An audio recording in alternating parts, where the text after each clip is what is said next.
Hindi pa lubusang nakakabangon ang ilang taga Negros Occidental dahil sa pag-aalboroto ng Bulkang Kanlaon noong Hunyo. Ito problema na naman ang panibagong pagputok ng bulkan nitong Lunes. Agad na nagtungo sa Bago City ang inyong GMA Kapuso Foundation para maghatid ng tulong. Sakit ka, isang putok lang nanginginig ako. Kung kailan magpapasko at saka naman pumutok ang Bulkang Kanlaon nitong Lunes. Hindi pa tapos ang kalbaryo dahil ayon sa PHIVOLCS, posibleng masundan ang aktibidad nito. Kaya si Mariani na taga-barangay Ilihan sa Bago City, Negros Occidental, hindi na makatulog ng maayos dahil sa takot. Kagabi po, hindi ako po nakatulog. Akala ko, yung kumukulob doon sa bulkan, akala ko po pumuputok na naman. Pero hindi naman pala kasi kumikidlat kasi umuulan. Ito po, mga bulaklak. Hindi pa nga bumubunga ang mga pananim niya na sinira ng Bulkang Kanlaon noong Hunyo.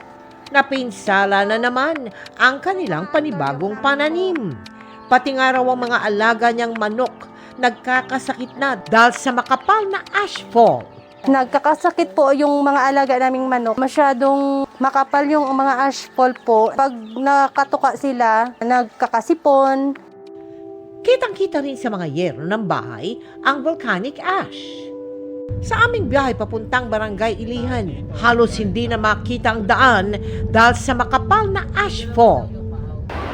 Sa ilalim ng Operation Bayanihan, naghatid tayo ng relief goods at KN95 masks sa 8,000 individual sa Barangay Ilihan at Mailong sa Bago City. Nagpasalamat po kami sa GMA Kapuso Foundation sa pagbibigay ng tulong sa ating mga kababayan dito. Dahil po sa pagputok ng Bulkang Kanlaon, ang ating mga kababayan po ay napinsala ang mga kanilang kabuhayan. Sa mga nais mag-donate, maaari kayong magdeposito sa aming mga bank account o magpadala sa Cebuana Loelier.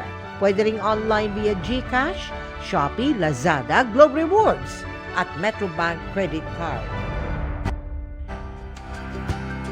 Samantala mga kapuso, simula po bukas, December 12, nasa PhilInvest tent sa Alabang naman po ang Noel Bazaar hanggang December 15.